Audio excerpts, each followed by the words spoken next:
So in today's video, napaka-exciting po ng video na to kasi as you guys know, nag-car shopping po tayo on my previous video. Kaya ngayon, ito na po ang reveal. But before I talk about the car and before I show you guys the car, I've been really dreaming about this car. At saka dream car po talaga to na gusto-gusto ko nang bilhin a while ago. Like matagal na po, pero hindi ko pa po afford noon dahil naghihirap po tayo, diba? Deserve ko naman po yung kaya po natin ginawa tong challenge na to. Kaya nagpapasalamat din po kay ate. I don't know if you're a hater or a supporter or just a viewer, pero thank you for that challenge. Bakit ako naka-shades putang ina? Kaya ngayon, we're just waiting for him upstairs dahil inaayos niya po yung car for this vlog. Alam niya mag-vlog po tayo ngayon. Kaya dito po yung pinik niya na place na putang ina ng construction meron niya. Ang ingay. Sasakyan, binababa na sa truck. Binababa na ba? Ayun na yun. Saan? Siya na ba yun? Shut up, really? Yeah. Oh my God! Parang na-excite ako every time na sa akin na yung car. Parang hindi pa nag-hit sa akin na sa akin na yung car. Kaya napaka-special talaga nitong vlog na to, guys. Oh my God. And wala po tayong giveaway sa vlog na to. Panuorin nyo lang naman po ako maging masaya at one point. Char. Wala po tayong giveaway this time. Next, pag-uwi ko na po yun. Pero this time, eto muna po, moment ko po na finest shine na to without, you know, just me. Okay? So, let's look at the car. We'll wait for him in 5 minutes. And yun po, maglalakad na po tayo papunta doon sa taas. By the time we get there po, siguro tapos na. And ready na po. So guys, nandito na po tayo sa taas. So, iniwan na po tayo ni Jim. Nasa akin na yung susi ng car. Grabe, hindi makapaniwala. Ang ganda ng car. I know, may mamaya ako dito. Ito talaga yung pinaghirapan ko ng todong-todo. Oh my God, putang ina, babe. Papakita naman natin. Punta muna tayo doon. Wait lang, bigyan natin siya ng suspense, syempre. Show ko na po sa kanila. Oh my God. Show ko na? Wait lang. Okay, wait lang. Okay, 1, 2, 3, go. Susunod tayo. Ang hirap naman sakyan yan. Ha? Ang hirap naman sakyan. Siyempre putang ina mo. Okay, wait. Papakita ko na ba? Nakikita ng konti. Lagyan natin silang pic. Ayan. Nakikita ba? Yan. Ganyan lang. Yan. Nakikita? Konti. Oh my God! Okay. So, alam niyo na guys. Ang ating nakuhang kotse ay 5, 4, 3, 2, 1. So, nakakuha po tayo ng Mercedes-Benz G-Wagon 63 2024 fully paid. Hindi po siya Brabus, pero ito po yung G63. And ito pong kotse na to, very special. Dalawa lang kami dito sa Hawaii na may kulay na gray kasi ayoko po ng black or white kasi napaka-basic ng black and white. And ayoko po talaga ng black and white kasi dami-dami na pong black and white dyan. Kaya kumuha po tayo ng Arabian gray with red seats. Bigyan muna natin sila montage bago ko sila papasukin sa loob ng ating kotse. Pack, go!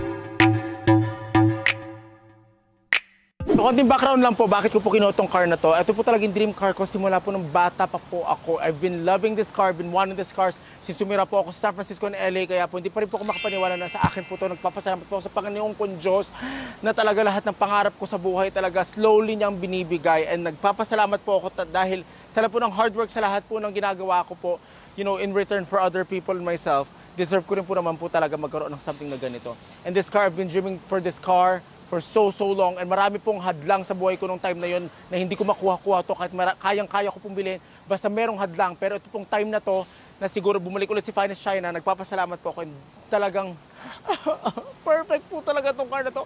Putang ina, tignan nyo, kaparehas pa po sila ng bag ko, nag-match po talaga sila. O diba, gray on gray, kaloka. Pero tong car na to talaga, napakamahal po ng, you know, hindi ko po kayang lunukin dati. Pero ngayon talaga, I think super deserve ko na rin po talaga siya. And time na rin po talaga.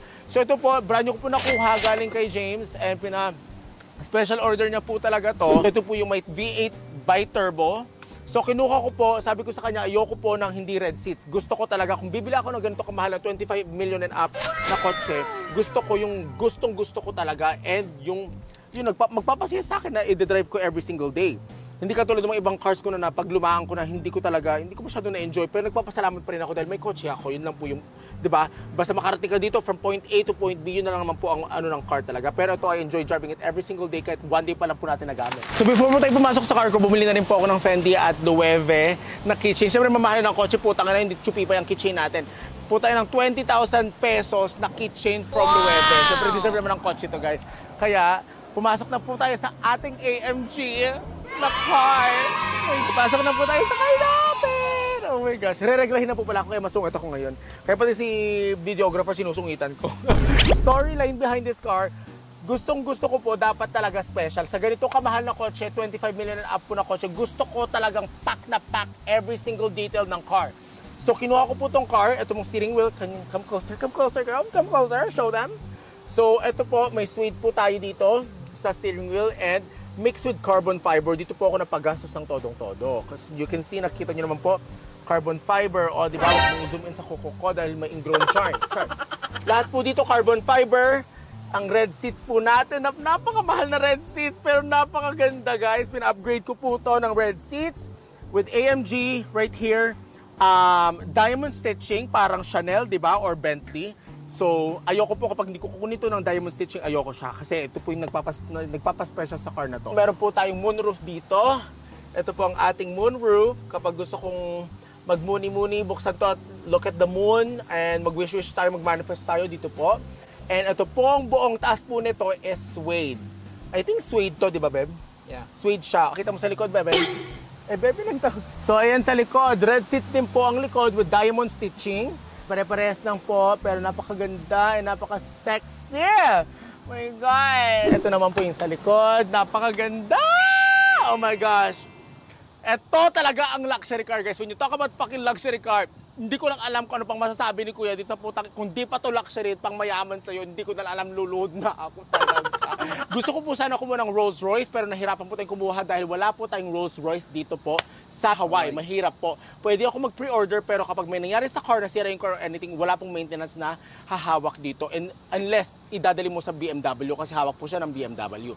Pero mahirap pa rin po ang maintenance ng Rolls Royce dito kasi wala po tayong Rolls Royce na store dito. Kaya po, napapush po tayo sa Mercedes-Benz, which is almost the same pricing ng Rolls-Royce, if ever. You know what I mean? Kung sa Pilipinas po tayo magbabasihan. Pero ito po yung isa sa mga luxury top 5, I would say. Itong coaching ito, mga putang inang Arabo, pumunta ka sa Dubai, ito po lahat na dinadrive. Everyone drives a black and white G-Wagon here. Gusto kong kakaiba. Siyempre, hello, finest China. In fact, magbabayad akong gano'n kamahal para maging basic katulad nila. Char! But yun, Special edition to, mami. Oo, special edition to, no? Gago. Napagago. Ginago yung mga fans. Pero ito po, yung sa likod, pwede po tayong... Ay, ayoko baka mapuntit ako dyan sa likod. Huwag na natin pakita dyan. Ikaw, bakit mo ako tinitignan ng ganyan, videographer? Char! Alam niyo po, crush po ako ni videographer, ayaw niyo lang pong aminin. Let's turn on the car, go on the passenger seat, tapos i-ride na kita.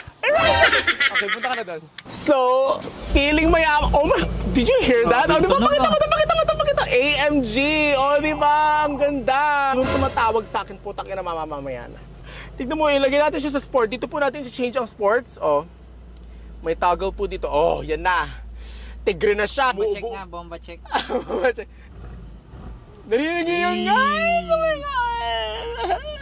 I cannot believe this. Parang nananaginip pa rin po. Hindi ako maarte ka mag-buhok ginaganyan. Imagine lang kasi na-achieve mo yung mga bagay na tagal mo nang akala mong hindi mo marireach ever. Kaya sa inyo guys, wag na wag kayo. One advice na masasabi ko po sa inyo, wag po kayo mag-give up sa dreams nyo kahit nasaan po kayo, kahit nasa pinakamababa pa po kayo. Wala pong imposible sa buhay, mangyayari at mangyayari yan kung meron ka paniniwala and if you really believe in yourself. Hindi ko po talaga inasahang talagang magkakaroon po ako. Pero alam ko, dream ko po siya, pero hindi ko alam ever na mangyayari to sa buhay ko. And this edad na 25 years old po ako, nag-drive po ako over 25 million pesos na car. Kaya yun lang po masasabi ko, wag po tayo mag-give up kahit ano pa pong pagsubok sa buhay, kahit ano pa yan. As long as you dream and as long as you know what you want, sisira yung steering. Sinisira yung nasisira yung seats. Pinapatong mo yung tripod, putang ina mo. Sorry, sinisira mo yung moment ko, pero iyak pa na sana ako, pero yung seats niya. Hindi pa rin ako makapaniwala, babe. Ikaw rin ba? Kasi nakita niya ako before itong binili itong car. Grabe talaga, hindi ako makapaniwala. That's why I'm so happy and so grateful talaga. Baba muna tayong init dito sa kotse. Wala akong panggas. What? Mamaya natin buksan. Gusto ko man po umiyak, pero nailuha ko na po lahat ng luha ko. Kaya fake tears, crocodile tears na lang po ito ngayon. Kasi nung nakuha ko po ito, alam po ni videographer po yan, alam niya na po talaga na sobrang crazy. Iyak ko po nakuha ko. Sky is the fucking limit talaga, putang ina. Hindi lang po ito sa pagmamayabang. May kasama na pong yabang to syempre, pero this is more of an achievement na gusto ko pong pakita sa inyo na everything is possible. Huwag po tayo mag-give up sa kung ano man po yan. Kahit ilang taon na po tayo sa buhay, 30, 40, 50 years old, hindi pa po tapos yan. Keep pushing pa rin po. Baka hindi nyo alam po tayo na nag-give up na kayo. Kinabukasan pala, bilyonaryo na kayo, di ba? So you don't know what life will give you. So you just have to push. Kahit basta alam nyo lang kung anong gusto nyo sa buhay and ginagawa nyo to ng matino at good intention. Dahil kung masama po ang intention nyo sa tao, sa mga ginagawa nyo, may makasamang duduming galawan. Kabaklaan. Putang ina. Ikaw, homophobic tong putang videographer ko eh. Yun ang po masasabi ko guys. And I hope you guys like this car reveal. Kasi ako, hindi ko lang like. Talagang obsessed po ako. Putang ina, parang wait, madudumihan yung car. Pero eto po siya, makintab na po siya. And papaceramic, and papa-PPF po rin natin to inside and out. Which is another 600,000 pesos. Oh my God.